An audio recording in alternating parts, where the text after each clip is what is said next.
नमस्कार मित्रों, मैं दुर्गा प्रसाद मिश्र कादम्बरी कथामुख की इस कक्षा में आप लोगों का स्वागत करता हूं। पिछले पाठ में हम लोगों ने जावाली आश्रम के वर्णन के अंतर्गत भाग 6 को देख लिया था।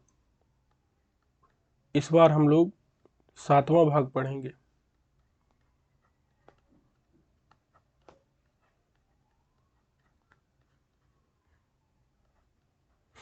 ठीक है, तो यत्र च, ये भी जावाली आश्रम का ही वर्णन है।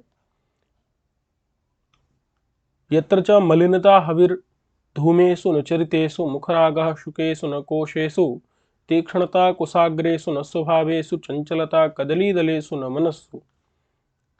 ठीक है, देखते हैं। तो कहते हैं यत्र च, च माने और, यत्र माने जहां, और जहां। ठीक है, माने कि जिस आश्रम में, यत्र अर्थात जिस आश्रम में, च माने और, यत्र माने जिस आश्रम में,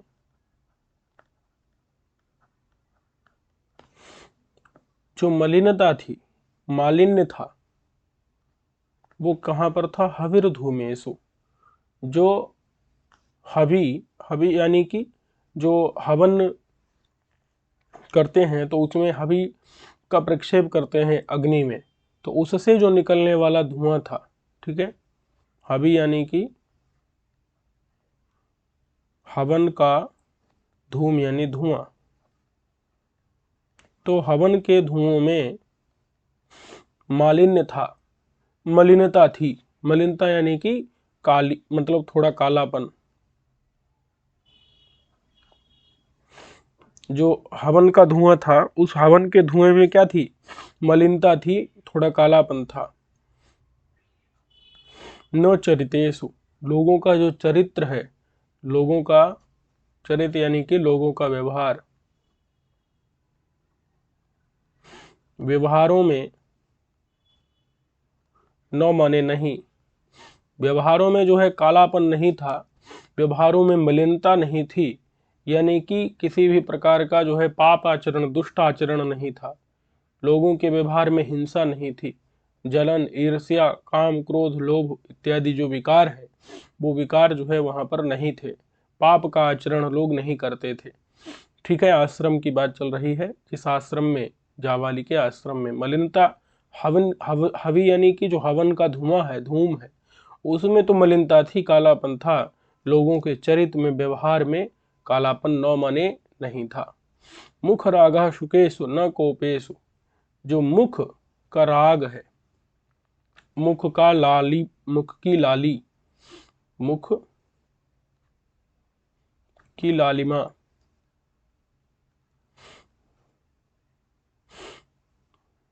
क्रोध में मुख लाल लाल हो जाता है।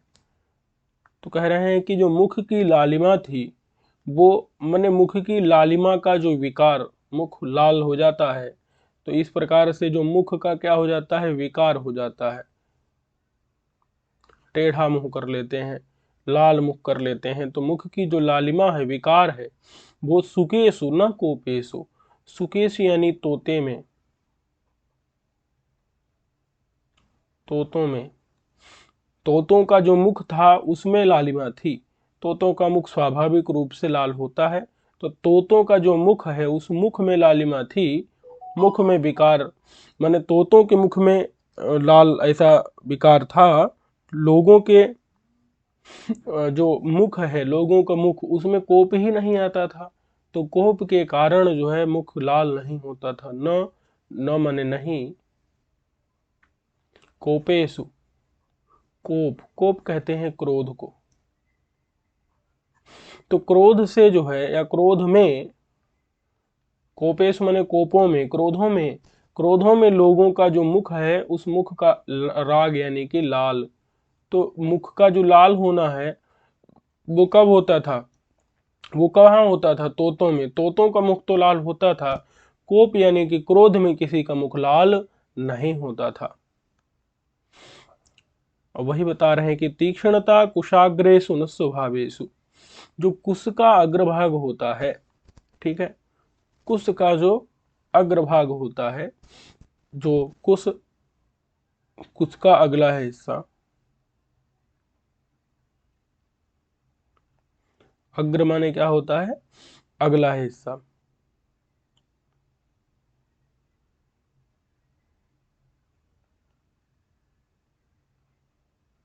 उसका जो जड़ जैसा रहता है, ठीक है। तो वो जो होता है वो बहुत तीक्ष्ण होता है। तीक्ष्ण मतलब क्या है, तेज होता है, पैना होता है, पैनापन। समझ में कि नहीं? तो तेज, पैनापन जो है,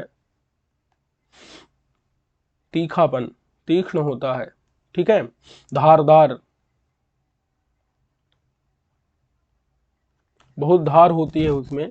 तो ये जो है उसका जो अग्रभाग होता है, अगला हिस्सा होता है, उसमें तो तीक्ष्णता थी, माने तेज, तेज था, वो पैनापन था उसमें, धार थी। बात समझ में कि नहीं? लेकिन न स्वभावेषु, स्वभाव में नहीं था।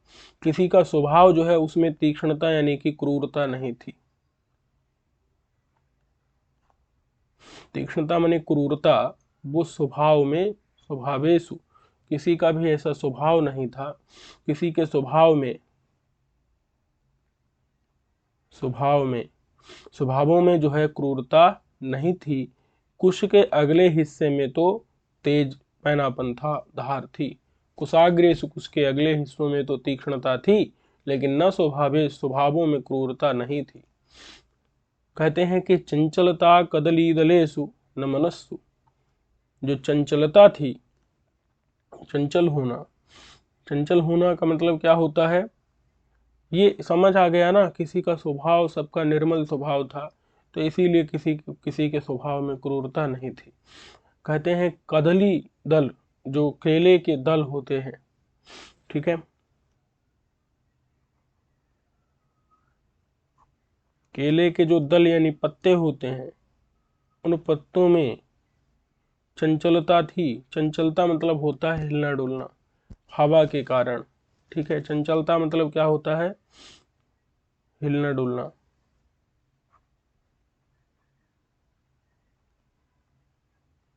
तो चंचलता यानी केले के पत्तों में हिलना डुलना रूपी ये चंचलता, क्योंकि हवा के कारण, या हिलना डुलना में जोड़ लेना हवा के कारण, हवा के कारण जो हिलना डुलना उसको चंचलता कहते हैं। और केले के पत्ते वो तो चंचल होते हैं, थोड़ा हवा चले तो हिलते डुलते हैं।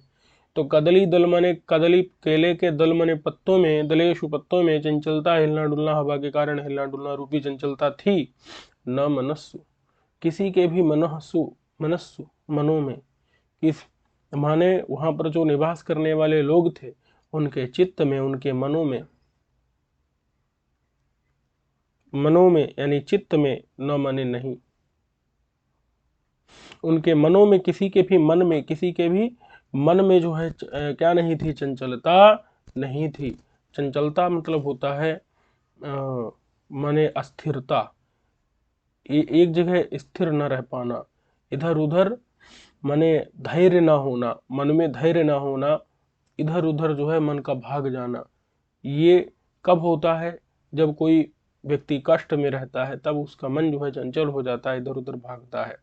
लेकिन वहाँ किसी भी प्रकार का कष्ट नहीं था, किसी प्रकार की विपत्ति नहीं थी, तो इसीलिए सबका मन जो है स्थिर था, दृढ़ था, इधर उधर चंचलता मन में जो है नहीं थी। समझ में आ गया कि नहीं? मनों में चंचलता नहीं थी, मनों में, किसी के भी मन में चंचलता नहीं थी, क्योंकि किसी भी प्रकार का कष्ट, किसी भी प्रकार की आपत्ति, बाधा, विपत्ति वहां पर नहीं थी, ठीक है। अब कह रहे हैं चक्षुरागहा कोकिलेषु न पर कलत्रेषु। जो चक्षुराग होता है, चक्षु का मतलब क्या होता है, आंखों की। अभी पीछे मुख की लालिमा की बात की थी, अब आंखों की लालिमा की बात कर रहे हैं। तोतों का मुख लाल होता है और कोयल की आंखें लाल होती हैं। तो आंखों की, राग मतलब होता है लालिमा, आंखों की लालिमा, आंखों का लाल होना। तो चक्षु राग मतलब क्या है, चक्षु माने आंखों का, राग, राग मतलब लालिमा, लाल होना। तो वो कोकिलेषु, कोकिल यानी कोयल, कोयलों में, समझ में आया कि नहीं, कि जो कोयल होती हैं, उन कोयलों में तो चक्षु राग यानी आंखों का राग यानी लालिमा थी। माने कोयलों की आंखें तो लाल थीं, कोयलों की आंखों की तो लालिमा थी, लेकिन न पर कलत्रेसु। जो पर कलत्र है यानी कि दूसरे की स्त्रियां हैं, पर मतलब होता है दूसरे, दूसरे की जो कलत्र यानी पत्नी, दूसरे की पत्नियों में चक्षुराग नहीं था। चक्षुराग का अर्थ थोड़ा बदल जाएगा, राग मतलब अनुराग हो जाएगा, प्रेम। तो दूसरे की पत्नियों में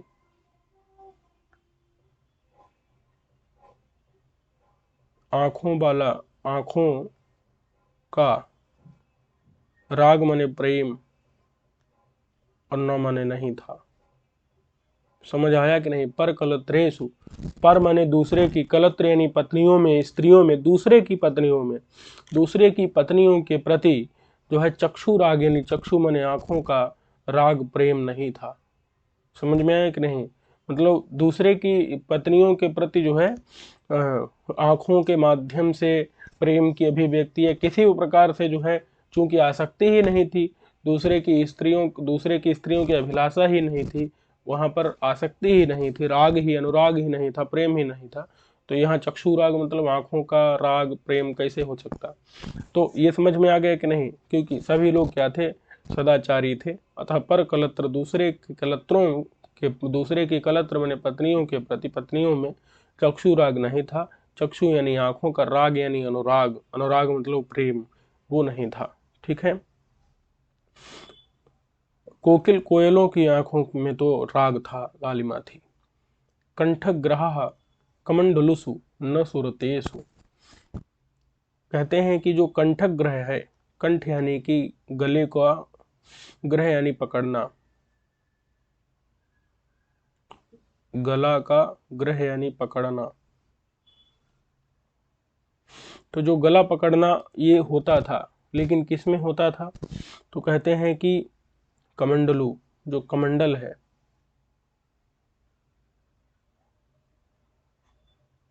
कमंडलों में, कमंडलों को पकड़ते हैं तो उनका जो है माने, जो जिस जगह को पकड़ करके कमंडल को उठाते हैं, कमंडलू को, तो वो क्या होता है? उसका गला ही तो होता है।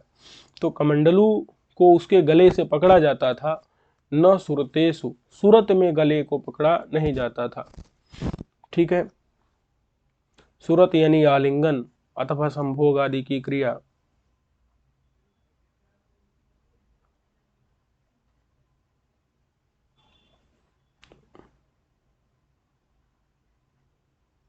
आलिंगन संभोग आदि आदि में कंठग्रह, गला पकड़ना इत्यादि नहीं होता था, क्योंकि जो मुनि थे वहाँ संभोग आदि, आलिंगन आदि क्रियाओं से दूर रहते थे। ठीक है। तो इसीलिए यहाँ पर गला पकड़ना कहाँ से होगा? और कमंडलों को गले से ही पकड़ करके उठाते हैं। जिस जगह से पकड़ के वो कमंडलू अपना उठाते हैं लकड़ी का, तो वो क्या है? वो गला ही तो होता है उसका। तो सूरत इत्यादि आलिंगन संभोग आदि क्रियाओं में कंठग्रह, जो गला पकड़ना है, वो नहीं होता था, क्योंकि सारे मुनि क्या थे? वहां जितेंद्रिय थे, सुरत आदि करते ही नहीं थे, तो कंठग्रह कहाँ से होता? मेखला बंध व्रतेषु निर्स्या कलहेषु।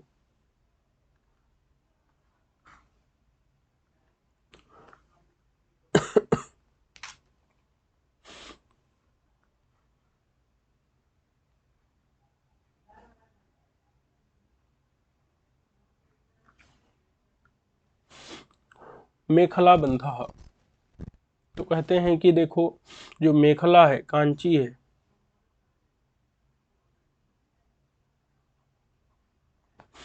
कटी का बंधन, तो उसका, करधनी का जो बंध है, बंधन है, बांधना, वो कब होता था? व्रतेषु, किसी व्रत में होता था। कोई नियम, व्रत माने होता है नियम, किसी नियम में, किसी व्रत में तो माने मेखला का बंधन होता था। ठीक है। करधनी का जो बंधन होता था, बांधना होता था। व्रतेश माने किसी नियम में। न ईर्ष्या कलहेषु, ईर्ष्या के कारण कोई माने कलह हो जाए, तो कलह में जो है मेखला का बंधन नहीं होता था। माने कोई ऐसा नहीं करता था कि तलवार निकाल लेता हो। समझ में आया कि नहीं? मेखला का बंधन ये भी होता है। मेखला का बंधन मतलब तलवार निकाल लेना, तो ऐसा नहीं है। समझ में आया कि नहीं? कि न माने नहीं, ईर्ष्या के कारण, ईर्ष्या के कारण जो कलह है, कलह माने युद्ध, ईर्ष्या के कारण जो युद्ध, ऐसे युद्धों में, ईर्ष्या के कारण जो युद्ध होते हैं, ऐसे युद्धों में मेखला, मेखला का बंधन का अर्थ हो जाएगा तलवार इत्यादि माने निकाल लेना। ठीक है, तलवार ग्रहण करना, तलवार निकालना। तो ईर्ष्या यानी ईर्ष्या के कारण जो कलह होते हैं, ईर्ष्या के कारण जो कलह यानी युद्ध, ऐसे युद्धों में मेखला बंध यानी तलवार निकालना न न मने नहीं होता था। कहाँ होता था? तो व्रतेषु मने नियम, जो कोई नियम उपनयन आदि के जो नियम पालन करने में तो मेखला करधनी का जो है बंध माने बांधना होता था। कोई ईर्ष्या के कारण जो कलह है उसमें मेखला बंध यानी तलवार निकालना नहीं होता था। ठीक है, क्योंकि ईर्ष्या के कारण कलह ही नहीं होती थी। भाई कलह होती तब ना मेखला बंध यानी तलवार निकालना होता। ईर्ष्या ही नहीं थी, ईर्ष्या ही नहीं थी तो ईर्ष्या के कारण जो है कलह होगी? कलह नहीं होगी। कलह माने युद्ध नहीं होगा, तो फिर तलवार, मेखला माने तलवार का निकालना, मेखला बंध कहते हैं तलवार के निकालने को। तो यानी तलवार निकाली जाएगी? नहीं निकाली जाएगी। तो कब होगा मेखला बंद? तो व्रतों में, कोई नियम, कोई अनुष्ठान करना है तो वहां उसके लिए जो है मेखला बंधन करधनी बांधी जाती थी। ठीक है, उसके लिए जो है उसका धारण करते थे। समझ में आ गया कि नहीं? अब कहते हैं कि स्तन स्पर्शो होम धेनुसु न कामिनीसु। जो स्तन का स्पर्श है, ठीक है, स्तन का स्पर्श, स्तन को छूना। क्यों स्तन को छूना? दूध निकालने के लिए, दूध दुहने के लिए। तो जो स्तन को छूना होता था वो कहाँ होता था? होम धेनुसु, जो हवन, हवन की जो धेनु माने गाय है, उन गायों में होता था। जो हवन की गाय रहती है ना, जिनसे मतलब दूध दुहने के लिए, जो होम की धेनु है, होम मतलब हवन, होम माने क्या होता है? हवन। तो हवन जिन गायों के कारण हो पाता है, क्योंकि वो न रहे तो दूध इत्यादि नहीं होगा, तो हवन ही नहीं हो पाएगा। तो होम धेनु जो होती हैं, हवन की जो गाय होती हैं, उन गायों में जो है दूध दुहने के लिए, दूध दुहने के लिए स्तन का स्पर्श माने स्तन को छूना होता था, स्तन को छुआ जाता था, उनके स्तन को दबाया जाता था ताकि उनसे दूध निकाला जा सके। इससे होम धेनु, हवन की गायों में। न तो न कामिनीसु, किंतु जो कामिनी है, स्त्रियां हैं, उन स्त्रियों के स्तन का स्पर्श नहीं होता था, उनके कुछ का मर्दन नहीं किया जाता था। ठीक है, उनके स्तन को नहीं दबाया जाता था, क्योंकि जो वहाँ के माने वहाँ तो रहने वाले मुनि थे, वो विषयों में आसक्त नहीं थे, तो इसीलिए उनको स्पर्श आदि विषयों में वो आसक्त नहीं थे। तो इसीलिए उनको स्पर्श से, जब उसमें आसक्ति नहीं है तो स्पर्श से उनको कोई खुशी नहीं मिलने वाली, तो इसीलिए स्तन स्पर्श कामिनियों का नहीं करते थे। न कामिनी, जो कामिनी है, स्त्रियां हैं, उन स्त्रियों में न मने नहीं, उनके जो स्तन का स्पर्श था, स्तन का स्पर्श, कुचों का दबाना, मर्दन, तो उनके कुचों का मर्दन नहीं किया जाता था। ठीक है, कामिनियों के, क्योंकि जो ऋषि मुनि थे वो सब विषयों में आसक्त नहीं थे, उनको स्पर्श आदि जो विषय हैं, रूप रस गंध स्पर्श आदि, इन विषयों में आनंद नहीं मिलता था। तो इसीलिए स्तन स्पर्शो न कामिनीसु, कामिनियों में नहीं था। पक्षपातः कृकवाकुसु न विद्या विवादेशु। ठीक है, जो कृकवाक पक्षी है, कृकवाकु,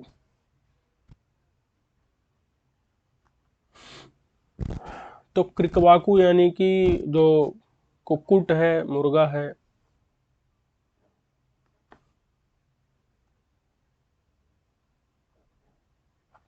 पक्षी, पक्षियों में पक्षपात होता था। पक्षपात का मतलब क्या है? पक्षपात मतलब है उनके पंखों का गिरना। पक्ष मतलब क्या होता है? पंखों का।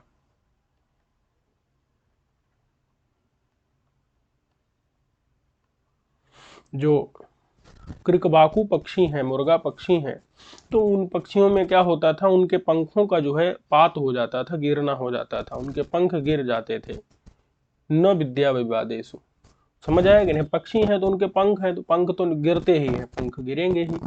लेकिन जो विद्या के विवाद होते थे, जो शास्त्रार्थ होते थे, विद्या संबंधित जो विवाद माने कलह होती थी, शास्त्रार्थ होते थे, उन शास्त्रार्थों में न माने नहीं, उन शास्त्रार्थों में जो है पक्षपात,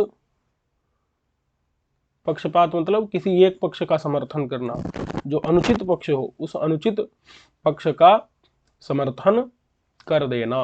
यही क्या है? शास्त्रार्थ में जो पक्ष उचित नहीं है उस पक्ष का भी समर्थन करना, जो निर्णायक रहता है।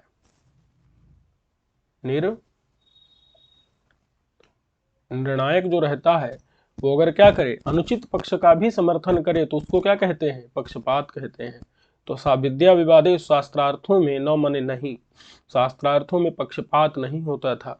अभी तो कृकवाकु पक्षियों के पक्ष माने पंखों का पात माने गिरना तो होता था, लेकिन निर्णायक कोई भी शास्त्रार्थ में पक्षपात नहीं करता था, गलत पक्ष को नहीं चुनता था। ठीक है। अभी तो जो माने किसी किसी का भी अनुचित सहायता नहीं करता था। समझ में आया कि नहीं? किसी भी पक्ष की अनुचित सहायता नहीं करता था, पक्षपात नहीं करता था। समझ में आ गया कि नहीं?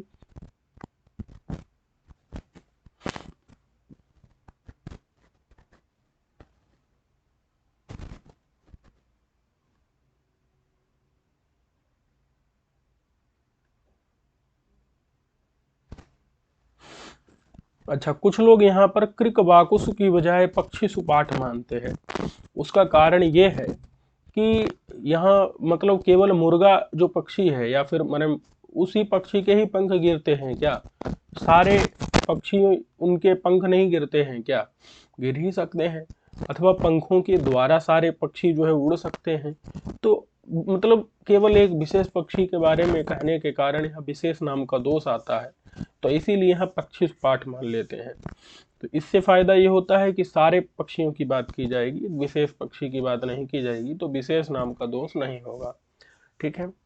चलिए अब कहते हैं कि भ्रांति ही अनल प्रदक्षिणासु न शास्त्रेषु।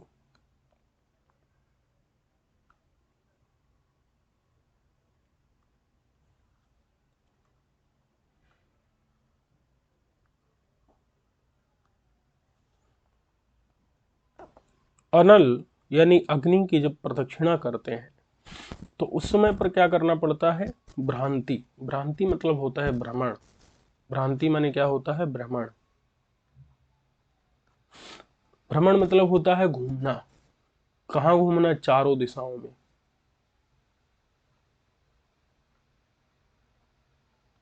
चारों दिशाओं में भ्रमण होता है, भ्रांति होती है। भ्रमण करना पड़ता है कब? जब अनिल यानी अग्नि की क्या करते हैं? प्रदक्षिणा करते हैं। ठीक है। अनल, अनल यानी अग्नि की, अनिल माने तो हवा होता है। अनल अग्नि की जब क्या करते हैं? प्रदक्षिणा करते हैं, कहते हैं ना परिक्रमा। तो अग्नि की जब परिक्रमा करते हैं तो अग्नि की जब प्रदक्षिणा माने चारों तरफ घूमना, परिक्रमा करते हैं, तो भ्रांति यानी भ्रमण, चारों दिशाओं में भ्रमण होता है। न शास्त्रेषु, न माने नहीं, शास्त्रेषु माने शास्त्रों में। शास्त्रों में। अब यहां भ्रांति का अर्थ हो जाएगा भ्रम। शास्त्रों में जो है भ्रम नहीं होता। भ्रांति माने भ्रम भी होता है, लेकिन शास्त्रों में जो है भ्रम नहीं होता है।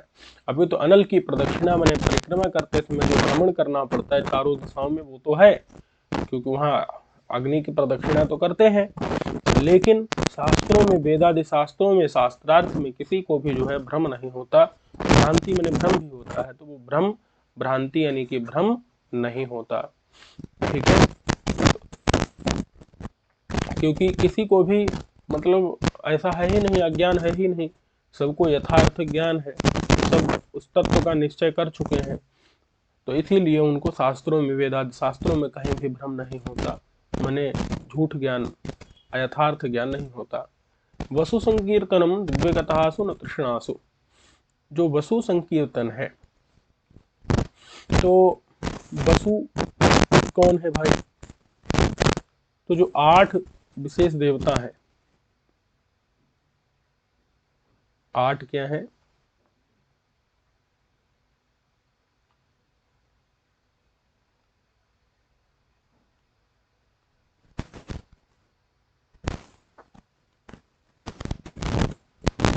आठ क्या है? वसु है, अष्टावसु। 8 जो है वो क्या है? विशेष देवता है।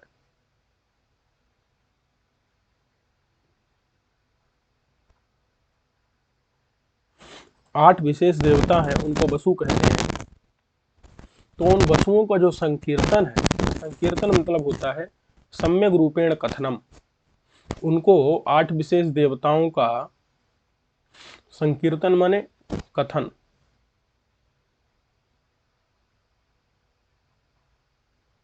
संकीर्तन यानी कथन अच्छे तरह से कहाँ होता है? दिव्य कथाओं में। जो आश्रम में जो है दिव्य कथाएं होती हैं, दिव्य यानी परलोक की कथाएं,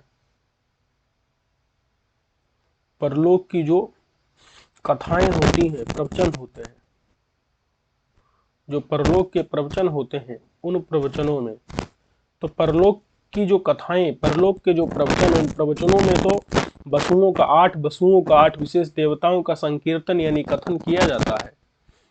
लेकिन ऐसा नहीं है कि तृष्णा में, तृष्णा में जो है वो वसु का संकीर्तन किया जा रहा हो। ठीक है, मतलब क्या है भाई? तृष्णा मतलब क्या होता है? तृष्णा मतलब होता है अभिलाषा, धन की इच्छा, धन की इच्छा।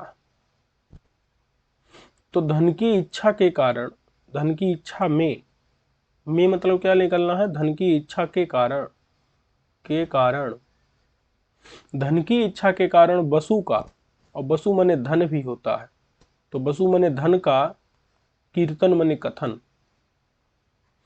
ऐसा नहीं है। ये समझ आया कि नहीं? नहीं है कि तृष्णासु माने धन की इच्छा के कारण, तृष्णा मतलब क्या होता है? धन की इच्छा। तृष्णासु यानी धन की इच्छा के कारण, धन की इच्छा में, धन की इच्छाओं में वसु का संकीर्तन, वसु माने धन होता है, तो धन का जो संकीर्तन यानी कथन, ऐसा नहीं है कि वहां पर सब लोग धन की चर्चा करते हो आश्रम में, धन की इच्छा के कारण, धन की तृष्णा यानी इच्छा के कारण, धन की तृष्णा यानी इच्छा के कारण सभी लोग आश्रम में क्या करते हो? वसु का यानी धन का संकीर्तन माने सम्यक रूपेण कथन करते हो, धन की ही चर्चा करते रहते हो, ऐसा नहीं है। अपितु वसु यानी 8 वसुओं का, 8 विशेष देवताओं का संकीर्तन कथन होता है। जैसे भगवान राम का, कृष्ण का हम लोग संकीर्तन करते हैं, तो दिव्य कथाओं में, जो दिव्य कथाएं हैं, परलोक के कथाएं यानी प्रवचन है, परलोक संबंधित जो व्याख्याएं हो रही हैं, उनमें तो वसुओं का 8 विशेष देवताओं का संकीर्तन कथन किया जाता है। लेकिन तृष्णा में माने धन की इच्छा में वसुओं का संकीर्तन माने धनों का संकीर्तन माने कथन नहीं किया जाता। ठीक है, तृष्णा के कारण नहीं होता, धन की इच्छा से नहीं होता है। दिव्य कथाओं में अष्टावसुओं का संकीर्तन, 8 देवताओं का संकीर्तन होता है। ठीक है, क्योंकि किसी को वहां पर धन की इच्छा है ही नहीं, तो तृष्णा माने धन की इच्छा ही नहीं है, तो धन, तृष्णा में धन की इच्छा में वो लोग वसु माने धन का संकीर्तन क्यों करेंगे? वो दिव्य कथाओं में 8 वसुओं का, 8 विशेष देवताओं का संकीर्तन करते हैं। कहते हैं गणना रुद्राक्ष बलयेषु न शरीरेषु, जो रुद्राक्ष बलय है, ठीक है, उनमें गणना करते हैं। जो रुद्राक्ष होते हैं, रुद्राक्ष के जो बलय, बलय यानी कि मालाएं, कंगन के आकार की, बलय माने कंगन होता है, तो रुद्राक्ष का कंगन थोड़े है रुद्राक्ष के जो कंगन के आकार की बलय यानी मालाएं हैं। रुद्राक्ष की बलय यानी मालाएं। बलय क्यों कहा? क्योंकि कंगन के आकार की हैं। तो ऐसी मालाओं में गणना यानी कि गिनना,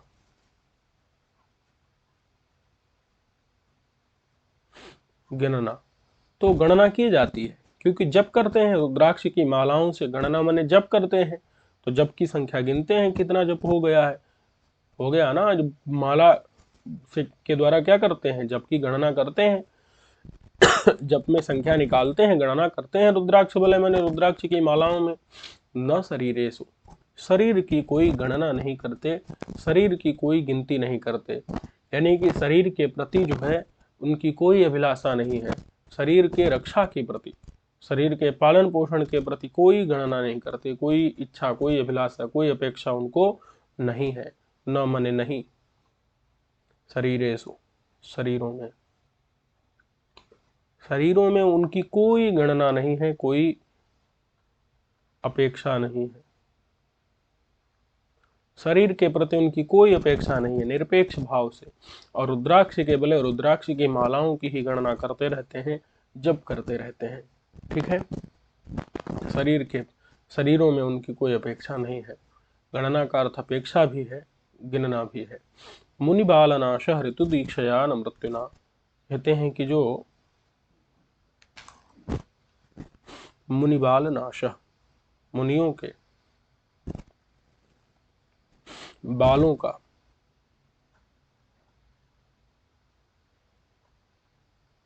मुनियों के बाल माने केश, सब लोग केश जानते होंगे, केश मतलब होता है बाल, उन बालों का जो नाश है, नाश मतलब काटना, तो मुनियों के केश का काटना, केश कर्तन कर देते हैं ना, तो वो क्यों होता है? ऋतु दीक्षया। ऋतु दीक्षया का मतलब है ऋतु यानी यज्ञ, यज्ञ में दीक्षा, यज्ञ में दीक्षा से, यज्ञ में चूंकि दीक्षा लेना है, लेते हैं, यज्ञ में मतलब लग जाते हैं, यज्ञ प्रारंभ कर देते हैं, तो अपने बालों को क्या कर देते हैं? नाश यानी कि कटवा देते हैं। मुनि जो हैं वो अपने बाल यानी केशों को क्या कर देते हैं? कटवा देते हैं। समझ में आया कि नहीं? क्योंकि यज्ञ में दीक्षा लेने के पहले ही वहां पर केश इत्यादि कटवा दिए जाते हैं। ठीक है, तो ऋतु दीक्षा, ऋतु यानी यज्ञ में दीक्षा लेने लेने के कारण, दीक्षा, दीक्षा से, दीक्षा के कारण से मुनि अपने बाल यानी केश का नाश यानी कर्तन करवा देते हैं, कटवा देते हैं। न मने नहीं, लेकिन क्या नहीं है? मृत्युना मने मौत से, मौत से, यमराज के कारण, मृत्युना मने मौत के कारण, मौत से मुनियों के बाल मने बालकों का, मुनियों के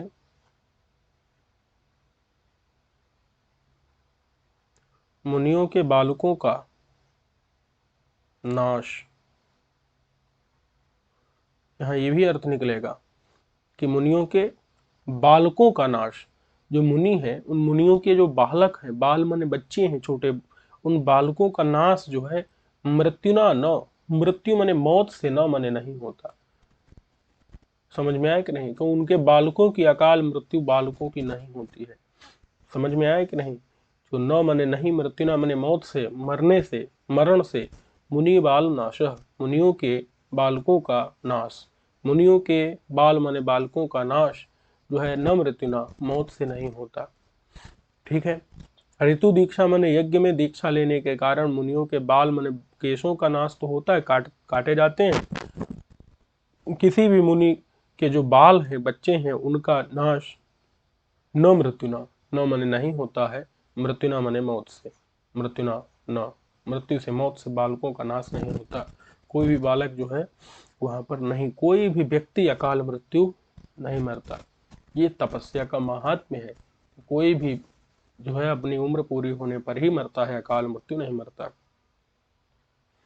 कहते हैं कि रामानुरागो रामायणेन,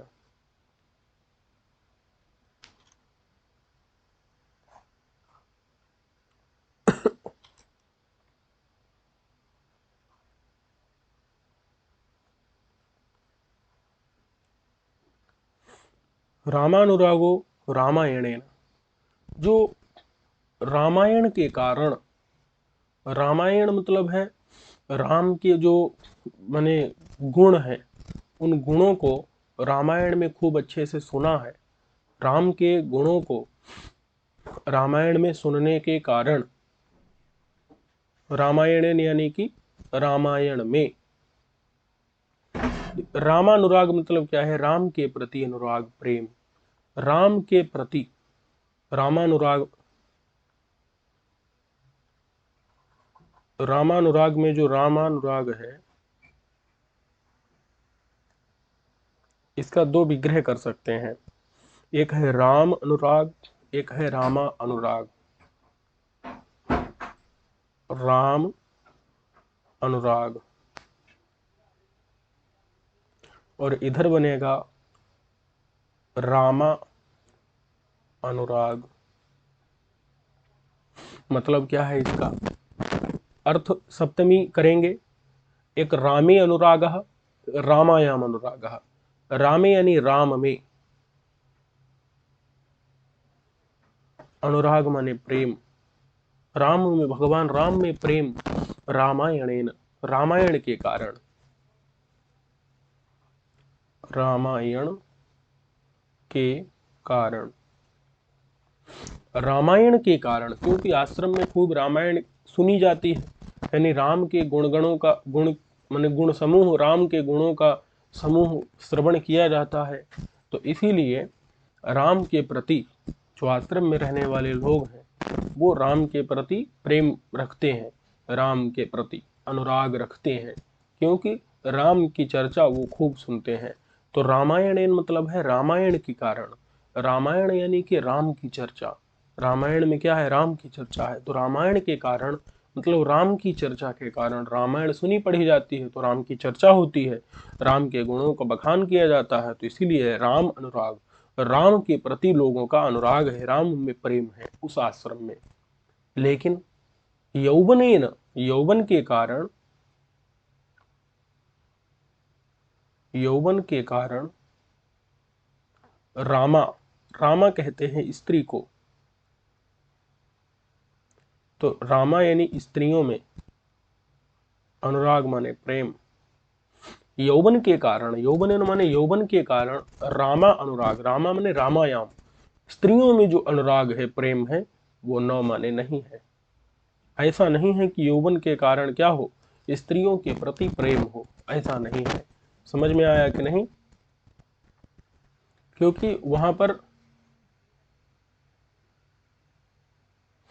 इतना समझ में आ गया कि नहीं? यौवन के कारण रामा यानी स्त्रियों के प्रति अनुराग प्रेम नहीं है, जबकि होना चाहिए, यानी यौवन में होना चाहिए लेकिन नहीं है, क्योंकि तपस्या का प्रभाव यह है कि उनके युवावस्था में भी कामदेव का उदय नहीं होता है।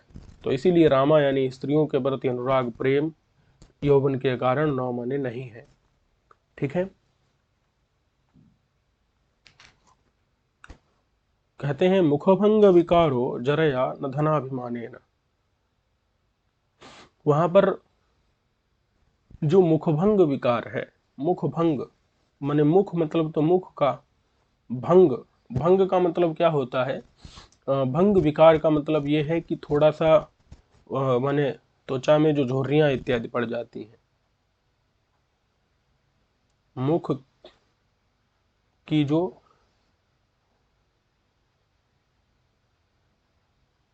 त्वचा में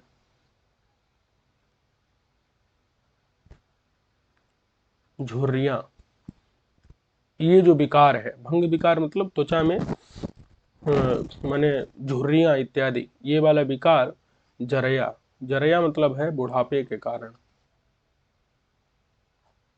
बुढ़ापे से, जरया मतलब बुढ़ापे से, बुढ़ापे के कारण मुख भंग विकार, मुख की भंग विकार मतलब त्वचा में झुर्रियां इत्यादि जो है विकार पड़ जाता है। भंग माने थोड़ा सा टेढ़ा इत्यादि हो जाना, त्वचा में जो है झुर्रियां पड़ जाना ऐसा जो विकार है वो जरिया माने बुढ़ापे के कारण तो आता है, लेकिन नौ माने नहीं। ऐसा नहीं है कि धन अभिमानेन, धन के घमंड से, धन के अभिमान माने घमंड से, ऐसा नहीं है कि किसी का जो मुख है उसमें भंग विकार आ जाता हो, माने कि मुख टेढ़ा होना अथवा भौहें भौहें टेढ़ा होना, भौहें टेढ़ा होना, मुख टेढ़ा होना इत्यादि, ये जो है भंग होना, भंग माने टेढ़ा, विकार, मतलब यही टेढ़ा होना ही क्या है, विकार है। तो मुख या भौहें आदमी टेढ़ी कर लेता है, समझ में आया कि नहीं, धन के घमंड के कारण जो है सीधे मुंह नहीं देखता है। तो ये ऐसा नहीं है, न माने नहीं है, धनाभिमान, धन के घमंड से मुख का टेढ़ा होना, भौहों का टेढ़ा हो, मुख भंग विकार जो है नहीं है। मुख का किसी का भी मुख का जो है भंग विकार नहीं होता, तिरछा होना ऐसा नहीं होता। समझ में आया कि नहीं? क्योंकि वहां पर असल में आश्रम है, वहां धन है ही नहीं, तो धन का घमंड कहाँ से होगा। और दूसरी बात यह है कि उनके अंदर घमंड भी नहीं है भी तपस्या रूपी धन है, तो उसका भी उनको घमंड नहीं है। तो घमंड है ही नहीं और धन भी नहीं है, तो इसलिए जो है धन के घमंड से मुख टेढ़ा होना, भौहें टेढ़ा इत्यादि मुखभंग विकार नहीं होता। अभी तो जरिया में बुढ़ापे के कारण मुखभंग, मुख की त्वचा में झुर्रियां पड़ जाती हैं।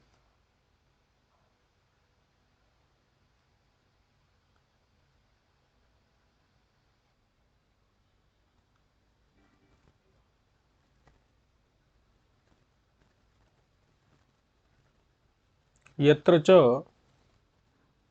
और यत्र माने जहां, और जहां महाभारते शकुनि बधः, कहते हैं कि महाभारत में जो शकुनि का वध है,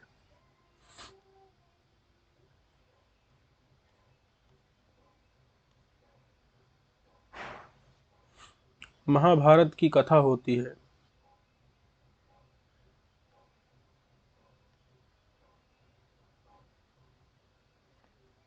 महाभारत की जो कथा है उस कथा में शकुनि का वध, शकुनि यानी कि दुर्योधन का मामा,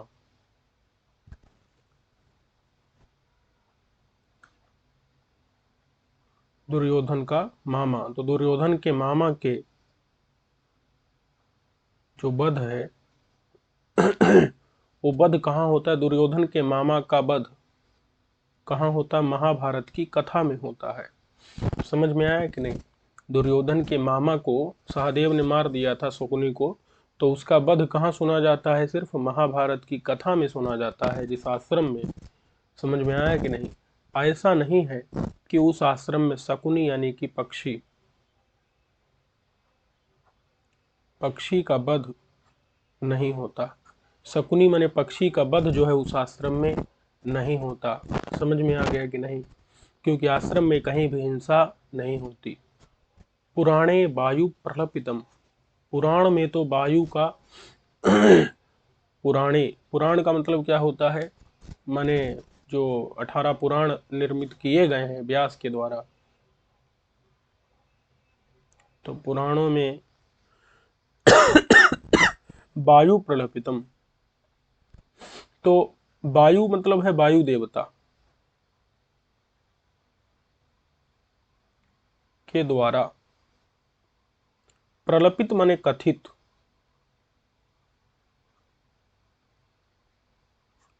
वायु देवता के द्वारा कथित, श्रूयते सुनाई देता है। ठीक है, हर जगह यहां पर जो है श्रूयते क्रिया का अन्वय होगा। श्रूयते किसका अन्वय होगा, श्रूयते।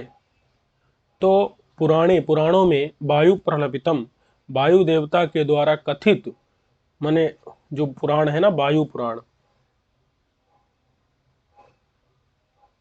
पुराण है ना एक वायु पुराण, तो वो किसके द्वारा कहा गया है, वायु देवता के द्वारा कथित है। ठीक है, तो इसीलिए पुराणे, पुराणे मतलब पुराणों में जो एक वायु प्रलपित, वायु के द्वारा, वायु देवता के द्वारा कथित, कथित कौन सा, वायु पुराण, वायु नाम का पुराण सुना जाता है, वायु पुराण, वायु देवता के द्वारा जो कथित है। वायु प्रलपित, प्रलपित मतलब होता है कहा गया, प्रलपन, प्रलपन मतलब होता है कहा गया, कहना, वायु के द्वारा प्रलाप किया गया मतलब कहा गया। तो वो पुराणों में एक वायु पुराण सुना जाता है। लेकिन और ऐसा नहीं है कि कहीं पर भी कोई वायु के विकार से, कहीं आश्रम में कोई जो है वायु के विकार से, वायु रोग से कोई क्या कर रहा हो, प्रलाप कर रहा हो। प्रलाप माने बकवास, तो वो बकवास न श्रूयते। समझ में आया कि नहीं, कि आश्रम में कहीं भी एक वायु नाम का रोग है, तो उस वायु नाम के रोग के द्वारा, विकार के द्वारा कहीं पर भी प्रलाप यानी बकवास न श्रूयते, बकवास नहीं सुनी जाती थी। आश्रम में कोई वायु रोग से पीड़ित होकर के बकबक बकबक व्यर्थ वचन बोले तो ऐसा नहीं था, क्योंकि किसी को वायु रोग नहीं था। किंतु पुराण में तो वायु प्रल्पित माने वायु के द्वारा कथित वायु पुराण नाम के एक पुराण वो सुना जाता था। अब कहते हैं कि वयः परिणामेन द्विजपतनम। कहते हैं वयः, वयः का मतलब क्या होता है, उम्र। उम्र का परिणाम कहते हैं समाप्ति। उम्र की समाप्ति मतलब होता है वृद्धावस्था। तो वृद्धावस्था के कारण, तो वयः माने उम्र का, परिणाम यानी समाप्ति यानी वृद्धावस्था। तो उस वृद्धावस्था के कारण क्या होता था, द्विज पतनम माने द्विजों का, द्विज मतलब होता है दांत, दांतों का पतन, पतन यानी होता है गिरना। तो बताओ, अगर उम्र की समाप्ति होगी यानी वृद्धावस्था होगी तो उसके कारण दांत गिरेंगे कि नहीं गिरेंगे। द्विज माने दांतों का पतन माने गिरना होता ही है, दांत गिर ही जाते हैं। समझ में आया कि नहीं। ऐसा तो होता था, लेकिन आश्रम में किसी द्विज का, द्विज यानी ब्राह्मण भी होता है, ब्राह्मण का, और पतन माने, पतन यानी कि वो, या तो पतन दो अर्थ होते हैं, ब्राह्मण का पतन यानी मरना, अथवा पतन माने पातक होता है, पाप होता है। पतन माने पाप भी होता है, पातक होते हैं, महापातक। तो आप स्मृति आदि में पढ़ेंगे, पता चलेगा। तो द्विज माने ब्राह्मणों का जो पतन है यानी मरना, अथवा पतन यानी अपने आचार से पतित हो जाना, मतलब गलत आचरण करना, दुष्ट आचरण करना, पाप आचरण करना, पातक महापातक वाला आचरण करना। तो ऐसा नहीं होता था। समझ में आया कि नहीं। वयः परिणाम में न द्विज पतनम माने दांतों का गिरना तो होता था, लेकिन आश्रम में कहीं किसी द्विज का, द्विज यानी ब्राह्मण का जो है पतन, मरना, पातक, पाप इत्यादि नहीं होता था, कोई अपने आचरण से गिरता नहीं था। उपवन चंदनेसु, अब यहां पर कुछ जो है अंश नहीं लिखा हुआ है। तो उपवन चंदनेसु यहां लिखना होगा जाड्यम। उपवन और उपवन चंदनेसु, देखिए उपवन मतलब होता है जो छोटा बाग हो। तो बाग के जो चंदन के वृक्ष रहते हैं, बाग के जो चंदन के वृक्ष रहते हैं, चंदन के जो वृक्ष रहते हैं, उन वृक्षों में तो जाड्य था। जाड्य मतलब होता है शीतलता, शीतलता। तो उपवन माने बाग के जो चंदन के वृक्ष हैं, उन वृक्षों में तो जाड्य यानी शीतलता थी, लेकिन जाड्य माने मूर्खता भी होता है। जाड्य माने क्या होता है, मूर्खता। तो आश्रम के लोगों में कहीं पर भी मूर्खता न श्रूयते, हर जगह श्रूयते जोड़ लेना है, कि दांत गिरना सुना जाता था, लेकिन ब्राह्मणों का मरना, पातक महापातक इत्यादि न श्रूयते, नहीं सुना जाता था। ये हर जगह जोड़ लेना है। उपवन चंदने, बाग के चंदन के वृक्षों में क्या था, जाड्य मतलब शीतलता थी, क्योंकि जो उपवन में बाग के जो चंदन के वृक्ष होंगे उनमें शीतलता होगी ही। लेकिन किसी भी आश्रम में कोई भी व्यक्ति ऐसा माने नहीं था जिसके अंदर जाड्य माने मूर्खता सुनाई दे। किसी के अंदर भी मूर्खता नहीं सुनाई देती थी, सभी लोग पूरी तरह से शिक्षित थे। समझ में आया कि नहीं। जाड्य माने मूर्खता जो है वो आश्रम में किसी के भी अंदर सुनाई नहीं देती थी।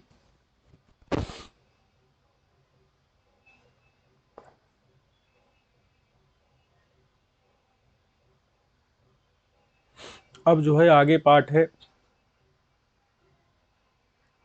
अग्नि नाम भूतिमत्वम। अग्नियों का भूतिमत्व अग्नियों का जो है भूतिमत्व सुनाई देता था। इसका मतलब क्या है समझ लेते हैं कि जो अग्नि होती है, अग्नि माने आग, जब आग होगी तो आगों का यानी अग्नियों का भूति कहते हैं भस्म को, और मत्त माने भस्म वाला होना, भस्म वाला होना। तो बताओ आग जो है वो भस्म वाली हो सकती है कि नहीं? तो अग्नि नाम भूतिमत्वम, अग्नि नाम माने आगों का भूतिमत्व मतलब भस्म वाला होना होता था। आगे आग जो ऐसी थी, और अब आग रहेगी तो उसमें भस्म तो रहेगी ही, नहीं रहेगी। लेकिन भूति माने ऐश्वर्य भी होता है। भूति का मतलब क्या होता है? धन भी होता है।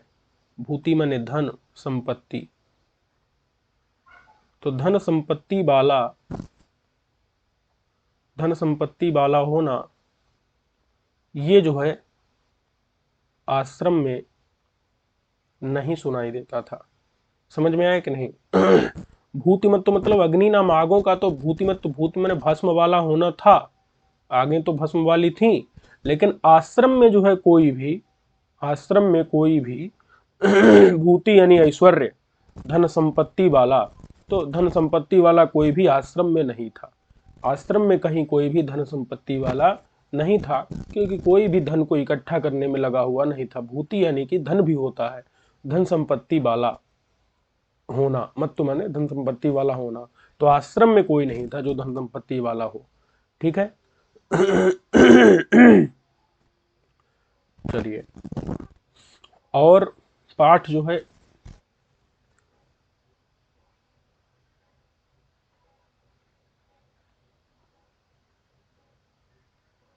एणका नाम गीत श्रवण व्यसनम। जो एणक रहते हैं, एणक यानी कि मृग, तो मृगों को, मृग मतलब होता है हिरन, उनको गीत सुनने का व्यसन होता है।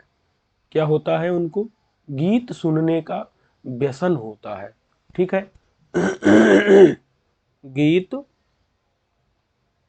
श्रवण माने सुनने का, व्यसन, व्यसन मतलब होता है आसक्ति होती है, प्रेम होता है। गीत सुनने का जो है उसमें प्रेम होता है उनको, गीत सुनने में आसक्ति होती है, गीत सुनने में उनको प्रेम होता है। ठीक है। जो मृग होते हैं, हिरण होते हैं, हिरणों को। लेकिन आश्रम में कोई नहीं था। आश्रम में जो है किसी को भी गीत श्रवण मतलब कुछ भी सुनने का कोई भी क्या नहीं था, कोई भी व्यसन था ही नहीं, कोई भी आसक्ति आश्रम में, कोई भी जो है किसी भी चीज में जो है प्रेम आसक्ति व्यसन इत्यादि नहीं था। समझ में? रूप रस गंध स्पर्श किसी भी विषय में उनको आसक्ति नहीं थी, आश्रम में किसी को आसक्ति नहीं थी। एणक यानी कि जो मृग रहते हैं, हिरण रहते हैं, उनको तो गीत श्रवण, गीत सुनने में व्यसन था, आसक्ति थी, लेकिन आश्रम में किसी को भी नहीं थी। अब कहते हैं शिखंडी नाम नृत्य पक्षपातः, यही लिख देते हैं शिखंडी नाम नृत्य पक्षपातः। शिखंडी मतलब होता है मोर।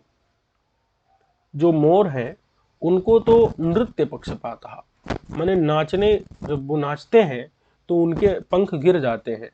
तो मोरों का तो नृत्य माने नाचते समय, पक्ष माने पंखों का,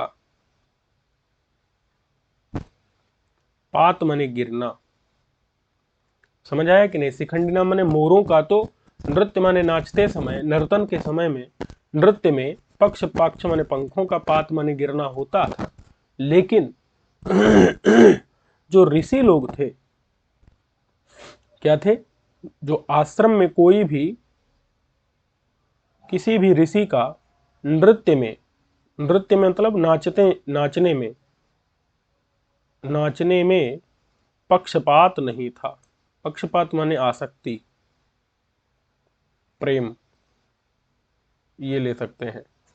तो नाचने में किसी भी ऋषि की आसक्ति प्रेम नहीं था। आश्रम में जो है कोई भी ऐसा ऋषि नहीं था जिसको नृत्य में, नाचने में जो है क्या हो, पक्षपात हो, अभिलाषा हो, आसक्ति हो, इच्छा हो।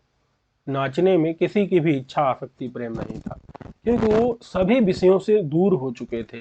किसी भी विषय की इच्छा ऋषियों को नहीं थी आश्रम में। शिखंडिना माने मोरों का तो नृत्य नाचने में पक्ष माने पंखों का पात गिरना होता था। मोर नाचते थे, पंख गिर जाते थे, लेकिन ऋषियों को किसी को भी नाचने में आसक्ति, प्रेम, इच्छा नहीं थी। ठीक है। नृत्य माने नाचने में, पक्षपात माने इच्छा, अभिलाषा, आसक्ति, प्रेम। तो नृत्य माने नाचने में पक्षपात जो है ऋषियों को आश्रम में नहीं था। और कुछ विशेषण जो है और भी हैं, देख लेते हैं। कहते हैं कि भुजंगमानाम भोगा।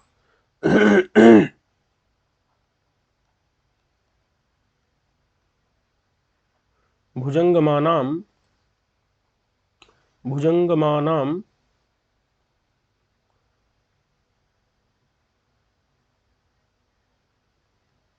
भोगः।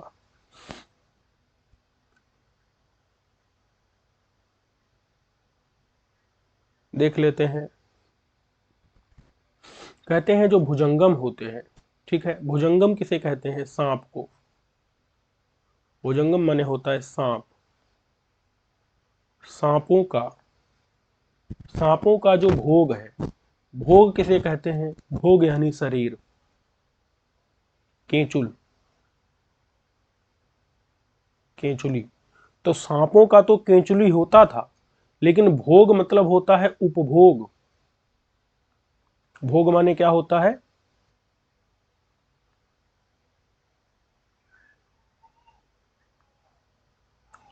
विषयों का उपभोग। तो जो विषयों का उपभोग है वो आश्रम में कोई भी नहीं करता था।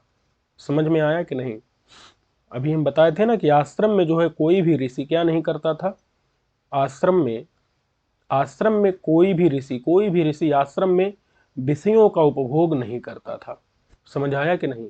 सांपों का, भुजंगम कहते हैं सांप को, तो भुजंगमाना माने सांपों का तो भोग माने केंचुली था, लेकिन आश्रम में कोई भी ऋषि क्या नहीं करता था, विषयों का भोग माने उपभोग नहीं करता था, क्योंकि इन लोगों ने सारे भोगों का त्याग कर दिया था। माल्य, गंध, चंदन, पनिता, सब भोगों का त्याग कर दिया था। ठीक है। अब कहते हैं कपि नाम श्रीफलाभिलाषः। कपि नाम श्रीफलाभिलाषः। कपि मतलब क्या होता है, कपि मतलब होता है बंदर। तो जो बंदर थे, बंदरों को तो श्रीफल का अभिलाष होता था। श्रीफल मतलब क्या होता है, बेल का फल। बेल के फल की इच्छा, बंदरों को बेल के फल की इच्छा होती थी, लेकिन ऋषियों को श्री माने लक्ष्मी, लक्ष्मी रूपी, लक्ष्मी ही फल है, लक्ष्मी रूपी फल की अभिलाषा माने इच्छा। श्रीफल माने बेल का फल, उसकी अभिलाषा बंदरों को तो होती थी, लेकिन जो ऋषि मुनि है आश्रम में, जो ऋषि मुनि है उनमें किसी को भी श्रीफल यानी श्री माने लक्ष्मी रूपी फल की अभिलाषा, इच्छा नहीं होती थी। समझ में आ गया कि नहीं। लक्ष्मी रूपी फल की अभिलाषा ऋषियों को नहीं होती थी, कि उनको सारे जो है सारी इच्छाएं खत्म हो गई थी। सिर्फ ऋषियों को तो किसकी इच्छा होती थी, मोक्ष की इच्छा होती थी। तो मोक्ष की इच्छा रखने वाले ऋषि थे, उनको लक्ष्मी रूपी फल नहीं चाहिए था। ठीक है। तो श्रीफल की अभिलाषा आश्रम में किसी भी ऋषि को नहीं थी। कपियों, बंदरों को तो श्रीफल माने बेल के फल की अभिलाषा होती थी। मूला नाम अधोगति। मूला नाम अधोगति। मूल किसे कहते हैं, मूल कहते हैं जो जड़ होती हैं। ठीक है। जड़, जड़ मतलब पता है ना, जो पेड़ की जो जड़ों का अधो मतलब नीचे, और गति माने जाना। अब बताओ जड़ें जो है पेड़ के नीचे जाती हैं कि ऊपर आती हैं? तो नीचे ही न जाती हैं। तो मूला नाम माने जड़ों की जो माने मूल माने जो पेड़ की जड़ें थी, उन जड़ों की जो गति माने गमन था, जाना था, वो अधो मतलब नीचे, नीचे गमन होता था। पेड़ की जड़ें कहाँ जाएंगी? मिट्टी के अंदर नीचे ही न जाएंगी। समझ में आया कि नहीं? जमीन के नीचे जाती थी। अधा मतलब नीचे कहाँ? जमीन के, जमीन के, जमीन के नीचे जो है गति माने जाना होता था। पेड़ की जो जड़ें हैं, तो पेड़ की जड़ें कहाँ जाएंगी? जमीन के नीचे जाएंगी। तो मूल यानी कि जड़, जड़ों का अधोगति माने नीचे जाना, पेड़ के नीचे वो जाती थी। लेकिन किसी भी ऋषि का अधोगति मतलब नरक, नरक गमन भी होता है। नरक गमन कहते हैं ना, वो अधोगति को प्राप्त किया। तो कोई भी जो ऋषि था, आश्रम में कोई भी ऋषि जो है, उसका अधोगति नरक गमन नहीं होता था। समझ में आया कि नहीं?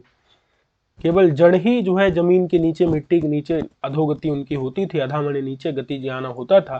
किसी भी ऋषि का अधोगति यानी नरक गमन नहीं होता था, क्योंकि कोई पाप करता ही नहीं था, तो किसी का अधोगति कैसे होता?